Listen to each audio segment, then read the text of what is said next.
Hi everyone, welcome back to Coachy TV. In this video we're going to take a look at the different muscle fiber types that humans have and kind of look at why it matters to know why there are differences in muscle fiber types when it comes to your different athletes, as well as the training you would give them, or just if you're training yourself, however this sort of works for you as you're looking at it. And as we're looking at muscle fiber types, we'll break down the three main types, but we'll actually see that's a little bit of a misnomer, but that's going to be the key focus here. Is breaking down the three main types with these questions in mind. What are the traits of each fiber type? And how does training influence their function? Because obviously certain ones are going to be better at doing different things, and different training is going to add to some of those positive qualities, but also could hinder them or hurt their ability to do what makes them, those specific fibers hurt the traits that make them, great at what they do. So those are the things we really want to look at.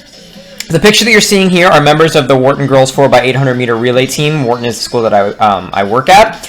The relay, after placing at the state meet in 2017, and the 800 meter, the 4x8, is really that area of where you get these people that really have very different muscle fiber composition. And the four young ladies in this picture actually worked in three different groups to kind of highlight their qualities. The young lady all the way to the right, Sierra, she was more of a 400 meter runner moving up to run the 4x8. The young lady who is to her right, camera second to, third to the right, that is Rania, and she was more of a pure distance kid. And then the two runners off to the far screen left, Nia and Kayla, worked with the group that I worked with, and they were more middle distance kids. I would say Nia was a little bit more, maybe mile moving down, and Kayla was more of an 800 meter person that was kind of right her wheelhouse was the 800 meter. So lots of different types of people run the 4x8, but that's also important in everything you're doing. You're going to have middle distance kids that run cross country. You're going to have kids that maybe think they're distance kids that need to move down, and it kind of takes an understanding of the muscle fiber types to see why they respond differently, why certain ones would like sprint training versus distance training, and that kind of thing. So let's go ahead and take a look. I am Kyle Giacono. I'm the head boys cross country and track coach at Wharton High School in Tampa, Florida, and I have been for the last 7 years. If you'd like a closer look at my credentials, they are on the screen. Okay, so let's get right to it. So muscle fiber types. As I mentioned earlier, it's kind of a misnomer. It's oversimplistic to say there are types. Okay, that's just, there's too many things, too many factors going on in anything that's biological in nature. We're not robots.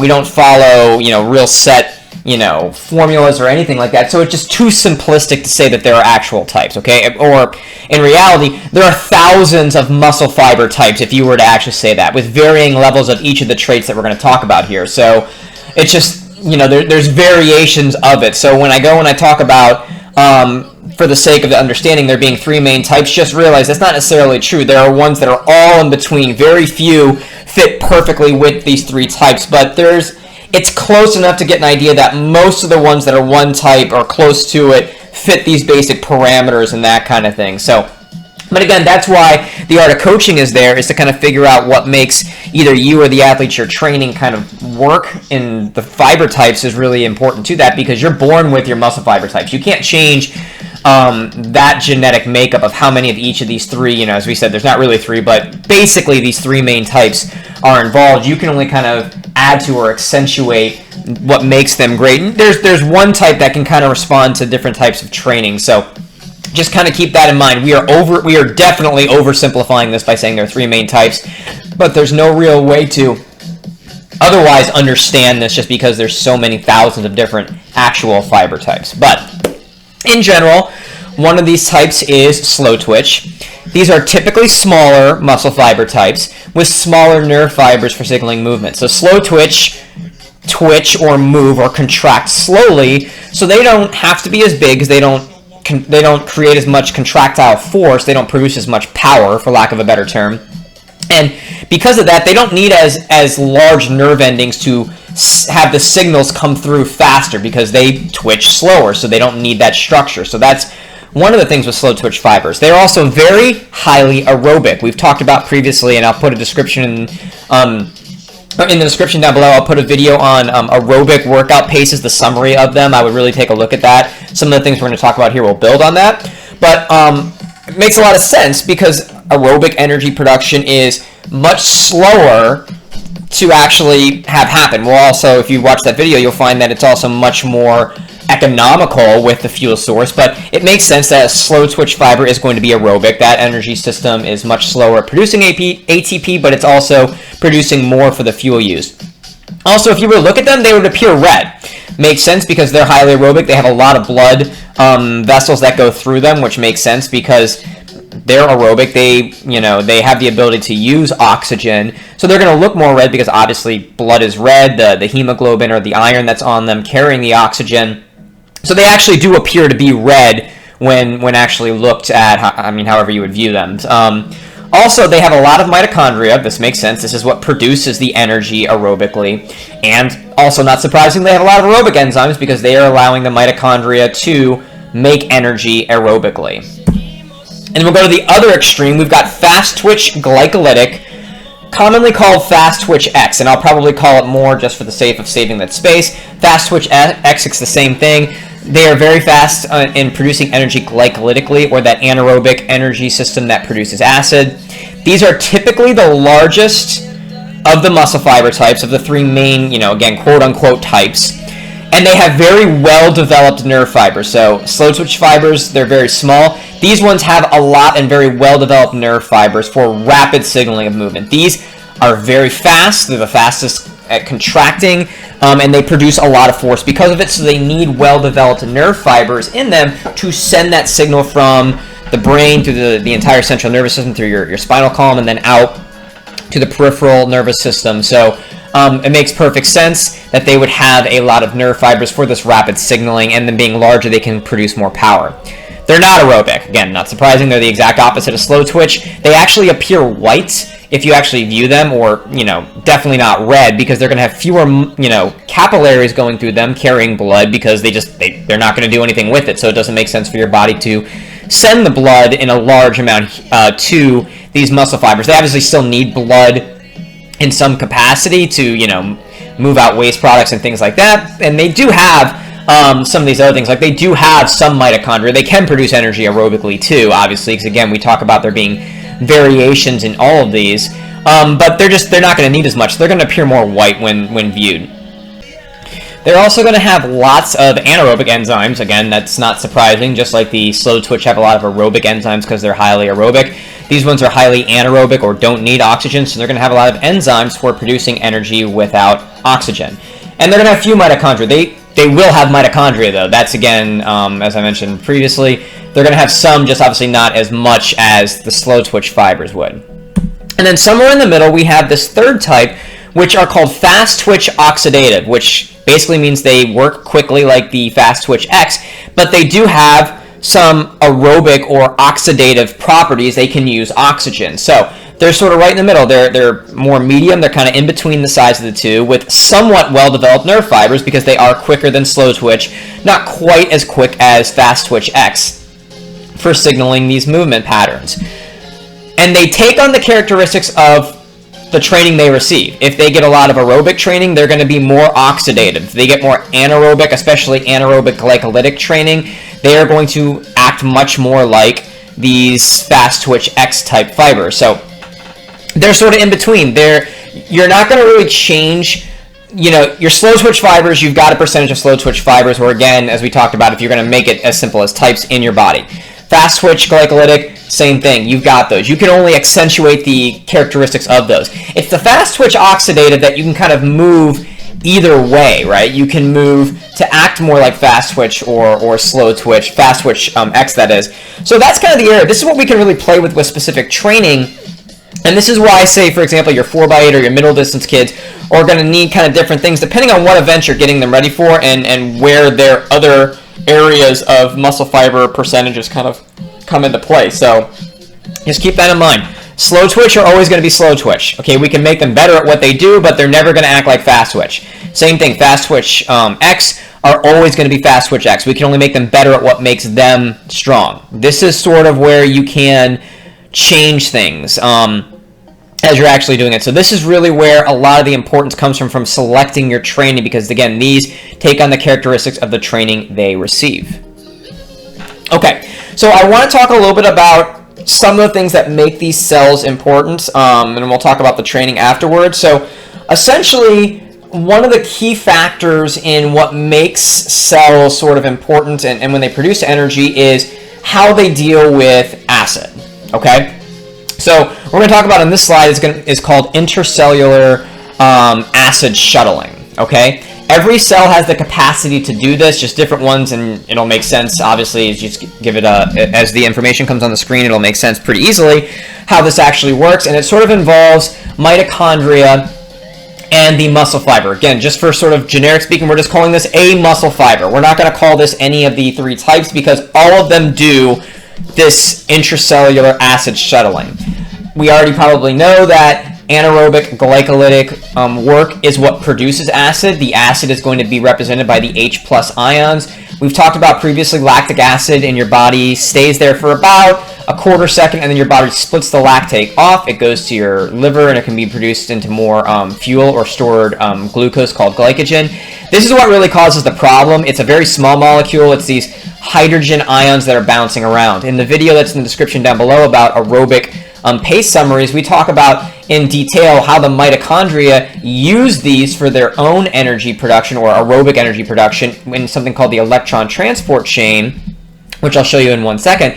But so that's an important thing. So I would definitely take a look at that video if you haven't. But this is what we're dealing with here. We have a muscle fiber, we have mitochondria kind of floating around in the muscle fibers, and we have these hydrogen ions that are going on. What every one of your cells can do is this mechanic, as all of your cells, slow twitch, fast twitch X, fast twitch oxidative, have the ability to produce energy aerobically and anaerobically. They all have mitochondria, and they all have the capacity to produce energy glycolytically in the cytoplasm of the cell. So the intracellular acid shuttle, and remember, your body does not like acid. It likes to be right at 7.0 or neutral pH, right? When you start to drop the pH of your body, enzymes don't work so well. It's why you get that jelly leg feeling if you run too fast. Basically, what happens is your cells can self-regulate the acid levels within them, okay, to keep that pH as close to 7.0 as possible. By shuttling these H+ ions, again, these are the yellow dots over here, from the cytoplasm, again, just imagine this is the cytoplasm of the cell. That's not actually accurate, but it makes sense. They're floating around the liquid inside the cells, cytoplasm, and basically what the body does is it filters it from areas of high concentration, let me get that off the screen for 1 second, to the mitochondria, because the mitochondria can use it for aerobic respiration. Mitochondria use H+ ions in the electron transport chain, that's when I wanted to move that up there, to produce ATP, with side benefit of reducing pH levels. So I talk about this in the aerobic pace video in the description down below. Basically, this is the membrane, or the outer membrane, because there's two membranes in your mitochondria, and most of the energy produced by mitochondria is by taking these H+ ions, again represented by the yellow dots here, and basically passing it through this outer membrane, and eventually the result is going to be ATP, or energy, and then the waste products of the electron transport chain is water. It also is producing energy in the matrix, or the inner part of it, with something called the Krebs cycle, and that's what produces the CO2. So the waste product of aerobic respiration is water and CO2, with the key product being ATP. So basically what your body does is, let's say this is your muscle fiber cell, and it's got a high, obviously this is a high concentration of acid in this part of the cell. Your body is going to shuttle it from this area of high concentration to where the mitochondria are, and then just imagine these mitochondria here are getting the acid, and then it's sort of shooting it back and forth through the cell membrane, eventually using the acid to make the ATP. That's essentially what intracellular acid shuttling is, moving it from it being high concentrated in parts of the cell to where the mitochondria are, so the mitochondria can do what they do best, produce energy aerobically, produce a lot of ATP, and in the process it reduces the ATP because it is using the H+ ions. This only happens if there is enough aerobic capacity in the cells to keep the H+ ions in check, because obviously if it's producing all this and the mitochondria can't hold on to it, well, eventually there's going to be a problem, right? Slow twitch fibers can use much more of these H+ ions than they can produce, right? Because as we talked about, they are highly aerobic, they have a lot of mitochondria, but they don't have a lot of anaerobic qualities. So they're not really producing a lot of this acid, but they're using a lot of it because of all the mitochondria, and it's shuttling it to the mitochondria. Depending on how they are trained, fast twitch oxidative can also handle much of the, that should be a plus, I don't know why it's an equal sign, much of these A's plus ions being produced, because they can have a lot of mitochondria too, depending on how they're trained. The fast twitch X fibers produce way more of these than they could ever possibly clear, because they have some mitochondria but not enough. So especially when they're working, there's just no way that the fast twitch X will ever be able to clear all of it. Meanwhile, the slow twitch are sitting here saying, well, I could certainly take on more of these H plus ions because I've got all these mitochondria and no ability to produce enough acid on our own. The fast twitch oxidative, maybe they're kind of managing themselves, if they've been trained a lot aerobically, and they might be saying the same thing as the slow twitch, hey, we could use some more acid here so that we could produce more energy with all our mitochondria, or they might be in the same situation of the fast twitch X, just depending on their training. So, how does the body deal with the fact that some fibers can use H plus ions much more than it produces, while others produce more than it can use? Okay, so this is sort of the idea again of thinking about these three muscle fiber types, why the body really has these three muscle fiber types, and how you can kind of move certain, the ones in the middle, those oxidative, to kind of deal with the training that you're dealing with. But this is the idea of the training that you're giving it is going to influence this, but your body has a great mechanism for it. And that mechanism is called cell-to-cell acid shuttling. Okay, so here's now where we're breaking it down. We've got our slow twitch fibers right here. We've got our fast twitch oxidative right in the middle, which kind of makes sense. And we've got our fast twitch X fibers all the way out to the right. Okay? So fibers can develop, for lack of a better term, they're not really called pores, but for the sake of understanding, basically they're pores, specifically for either removing or accepting acid. Okay? So for the sake of this infographic that I made, you've got these green muscle fiber, or these green pores that represent ones that can accept acid, and we have these yellow ones. Just in my mind, for some reason, yellow always represents the H plus ions. These ones can remove it, okay, and they can't go in between. Okay, so green is the only way that they can enter muscle fibers, and yellow is the only way that you can remove the acid from these muscle fibers. So just think of it that way. It's sort of a one-way door. Green accepts them into the muscle fibers, yellow removes them from the muscle fibers. So that's kind of an important thing to deal with, because again, for the sake of this, I mean, they're going to be not nearly as simplistic as this. The acid can only go from screen right to screen left. It can go from the fast twitch X out of these yellow pores into the green pore, and then if this one gets overwhelmed, it could remove it also, and then the slow twitch fibers here to take on as much as that is there. So all three types have each of these pores. I just basically, I could have put a couple of yellow ones on the slow twitch fiber, I could have put a couple of green ones on the fast twitch X. They're all going to have all of them, but part of what makes them just naturally, it's going to have those, but obviously slow twitch are going to have more green naturally. Fast twitch are going to be fast twitch oxidative right in the middle, and fast twitch X are going to have more of the pores that let them release the H plus ions. So that's just natural, okay? But naturally some have more than others, as I just said. But this is the important part for you as a coach or you training yourself. Specific training can also increase the number of each pore. Okay, so we talked about how they respond to training, specifically the fast twitch oxidative fibers. The more of a specific type of training that you give them is going to influence the type of these pores that they're going to get. So slow twitch fibers naturally have more pores that can accept the acid. Obviously, aerobic training in part increases the number of these pores that accept the acid. You give it a lot of aerobic training, they're going to be able to accept even more acid than they would just naturally from birth. Fast twitch X naturally have more pores that can remove acid, obviously. And then if you give it a lot of anaerobic glycolytic training, so special endurance 1, special endurance 2, intensive tempos, speed endurance, basically workouts that are anywhere from, say, 60 meters out to about 600 meters, that kind of thing, faster than the aerobic system can produce it, so your body is going to have an increased amount of acid. That kind of training, and for those distances, obviously they're going to be longer than what the alactic system can actually produce. I have a video in the description down below about that, alactic energy production. But glycolytic training in part is going to increase the number of these pores that can remove acid. So you give all of these muscle fibers a lot of glycolytic training, it's going to have more of these yellow ones, but the fast twitch X is going to develop more of them just naturally because it's going to be producing more acid, so it's going to have to lose more of them, essentially. And then we got our one that's right in the middle, the compromiser, the fast twitch oxidative fibers naturally have some of both.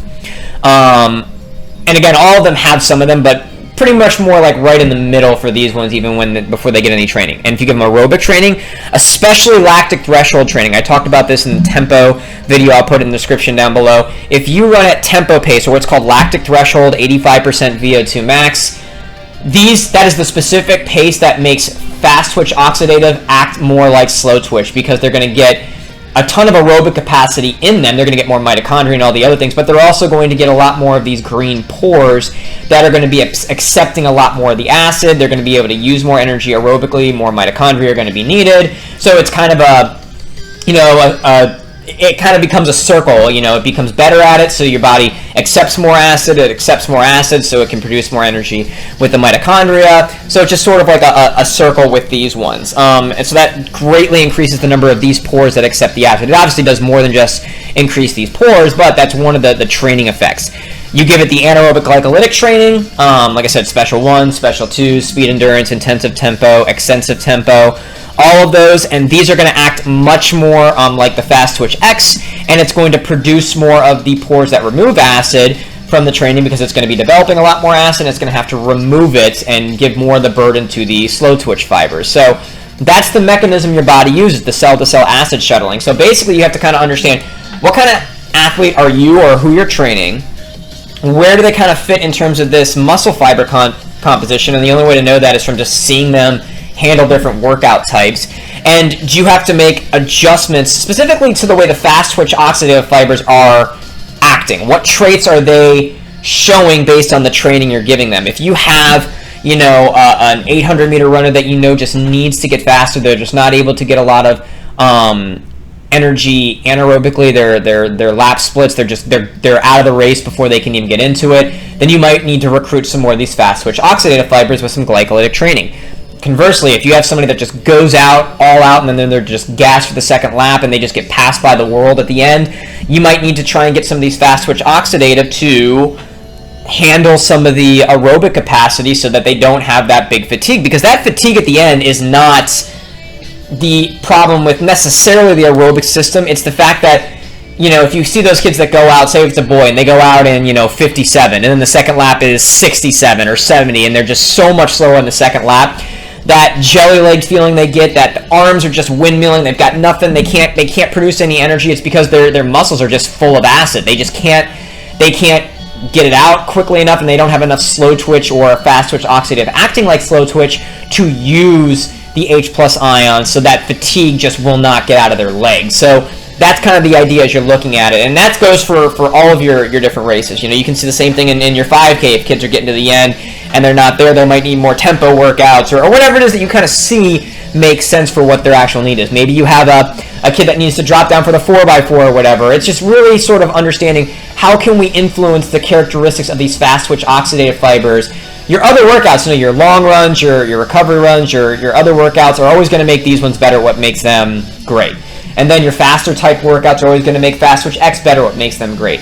This is really sort of the key concept. How do we get these to act the way that we need to for your specific athlete's success? So what are the training implications? Now you have a better idea of the, quote-unquote 3 main types, what it's doing in terms of the characteristics, that influence of acid, and that being a huge element of fatigue, acid being produced. What are the implications for actually training these muscle fiber types? So let's look at slow twitch first. They're very fatigue resistant, but slow at producing ATP, no shocker there. Respond, again, not a big shock, very well to aerobic training due to the high levels of mitochondria. Aerobic training makes them more fatigue resistant from increased mitochondria, aerobic enzymes, myoglobin, etc., as well as those increased pores we talked about in the last slide. Really do not respond very well to anaerobic training because they can't supply ATP fast enough. So they're not, they have the smaller nerve fibers, so they're not going to be getting the signals as much. They're smaller, so they can't produce as much force. And on top of that, overexposure to the acid. So the idea being, in a perfect world, your body's producing and clearing acid in unison, and the fast twitch X and the oxidative, they're acting more like that, are producing the right amount of acid to where the aerobic system can use it, and you stay right at a perfect pH of 7.0. That doesn't happen in a race, obviously, because you're having to have more contributions from the acid producing energy systems to stay at race pace. So if you do too much of this, overexposure to acid can damage mitochondria. Mitochondria, it's weird. They use it for producing ATP, but if they're overexposed to it, if there's just acid all around it and they're using the as much as they can in the electron transport chain, and there's just still, the pH is just dropping, mitochondria get damaged by that. So there's always that sort of training paradox. Is obviously you have to have, with your distance runners, you have to have, anaerobic type training, but what's the right amount? Because there is going to be, if you overexpose them, so, too much of it essentially, and too much of it is kind of based on your situation and who you're training, it's going to damage the mitochondria and it reduces the aerobic capacity. So too much of this hurts slow twitch fibers. It doesn't allow them to be what they could be. If you go out and you do, say a 7 day, 7 days in a week, you go out and you do, maybe 3 high intensity anaerobic glycolytic type workouts and a race or something like that, more than half the week, that's probably going to overexpose these muscle fiber types. And if you have a distance runner, it's eventually going to hurt their overall aerobic capacity because the slow twitch fibers can't do what makes them great. They're not being trained to do what makes them great. Let's go all the way to the right with our fast twitch X. It's going to be almost the exact opposite of slow twitch. Produce ATP very quickly, but very easily fatigued. The reason they're easily fatigued is the increased acid. Again, in a perfect world, they're producing acid and then passing it over to the slow twitch, which is then clearing it, and they work in unison. By the way, the slow twitch fibers, the mitochondria can't make the energy without that acid, so it's really important that you have both. So you can't just do, you say like, oh, I'm going to have all of one or the other. That's not going to work either. So they work really in unison. It's a really interesting partnership. These respond very well to anaerobic training due to high anaerobic enzymes. Obviously, it makes perfect sense, as well as the big, robust nerve network that's in them, and also the fact that they're larger so they can produce more force. Anaerobic training makes them able to produce ATP faster, either with the alactic system, which we're not really talking about so much in this video, or the glycolytic type training from increased enzymes.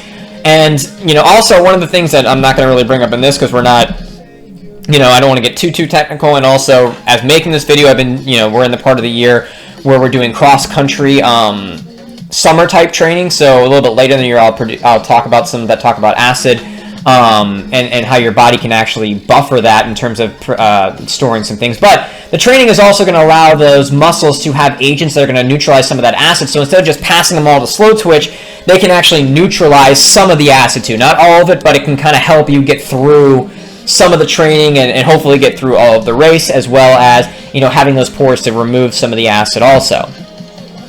These obviously are not going to respond to aerobic training due to they have very few mitochondria. They just, they can't produce the energy enough. They're going to be producing a lot of the anaerobic energy system, but they're going to be easily fatigued. So on a long run, say a 90-minute long run, they're not going to respond to that kind of training. These ones are going to respond great to it. These ones are not. These ones are going to respond great to special 1, special 2, speed endurance, intensive tempo, extensive tempo, while slow twitch will not respond well to that. And the reason just being, what's in them. And it kind of comes down to a lot the mitochondria being present in one versus the other is a big part of it. Overexposure to aerobic training can overly fatigue these fibers. Makes perfect sense. They don't respond well to it. They're easily fatigued. If you have, say, a 400-meter runner and you want them to increase their base, and you go and you give them, say for the sake of this, the exact opposite of what you gave the ones that we talked about earlier with slow twitch, and you did maybe 4 long runs a week, they're probably going to get overly fatigued, and you're not going to allow these fast twitch X to do what makes them great. So basically the idea of, in the same way that the fast twitch X and the slow twitch work in unison, you want to have that harmony to just kind of figure out what makes sense. Again, that's the art of coaching.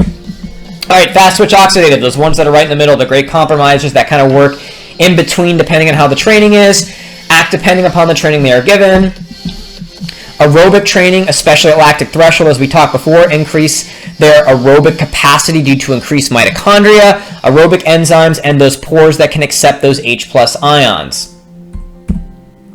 Any anaerobic training increase their ability to produce ATP fast due to increased anaerobic enzymes and somewhat due to the strength gain. So that's anything. So that could even be, alactic work, fly 30s, that kind of thing. What's called speed or max speed or acceleration type workouts. You're also going to have strength gains from those types of maximum speed or acceleration type workouts. But specifically, if you give these also anaerobic glycolytic training, so again, that's special 1, special 2, speed endurance, intensive tempo, extensive tempo, that type of training, the ones that produce the acid because they're high force for a relatively longer period of time, those training reduce their fatigue resistance to, the acid itself due to, just like over here, increased acid buffering agents. We'll talk about that in a later video, but basically, again, just like anything else, the training they get is what influences how they act. So the idea being, as we talked about previously, you want to make the slow twitch act as great as they can be. You want to make the fast twitch act as great as they can be based on the demands of the race and the particularities of whoever is you're training.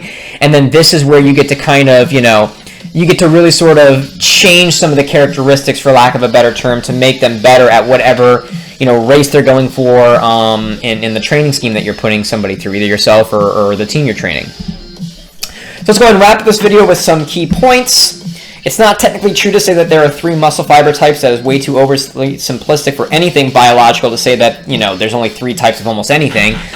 For the sake of understanding, though, it's generally accepted that we have 3, which are slow twitch, fast twitch X, or fast twitch glycolytic, and fast twitch oxidative. Each type responds to specific training. Slow twitch responds well to aerobic training because of high aerobic capacity. Fast twitch X responds well to anaerobic training because of high force production. Fast twitch oxidative take on either trait based on the specific training they get. Each type can deal with some acid it produces. This is done with the intercellular acid shuttling. Slow twitch produce acid. It just pretty much clears a lot of it. And fast twitch can deal with some of the acid that they produce, either the X or the oxidative, depending on how they're training, by taking areas where the acid is in high concentration in the cell and shuttling towards the mitochondria so that it can use it for aerobic respiration. And then the body best deals with acid by having all 3 of these types all together. This is done through the cell-to-cell acid shuttling. Slow twitch have these pores. Again, they're not really pores, but for lack of a better term, I think you understand what that means. That accept acid used for aerobic respiration. Fast twitch X have pores that remove acid to reduce fatigue and fuel aerobic respiration. And the fast twitch oxidative develop the pores associated with the training they get, as well as other characteristics. So again, there's a lot of interesting things that have to do with muscle fiber types. I hope that this maybe helped you better understand, the quote-unquote 3 types and how you might be able to influence those fast twitch oxidative for whatever your goals are, either with training yourself or training somebody else, and give you a better idea of why, your more aerobic type, your distance type kids are going to respond to those training because they have more of the slow twitch, and vice versa with your sprinters and that kind of thing. And there's no way you're going to change that. You're going to have your set amount of slow twitch fibers and your set amount of fast twitch X. You need to make those as great as they can possibly be with a balanced training approach, but then the fast twitch oxidative, that's where you really kind of get to mold either yourself or the athletes you're training to best have success in the events that they're dealing with. So if you like this video, please think about liking or subscribing. It really does help the channel to grow, appear in other people's feeds, get views from other people that are not subscribed. If you hit that like button or hit that subscribe button, it would mean a lot to me. If you have any questions, and I know there's a lot going on here scientifically, please ask them in the comments down below. Been getting some great questions over the last few videos we've been posting, specifically on the cross-country general prep season.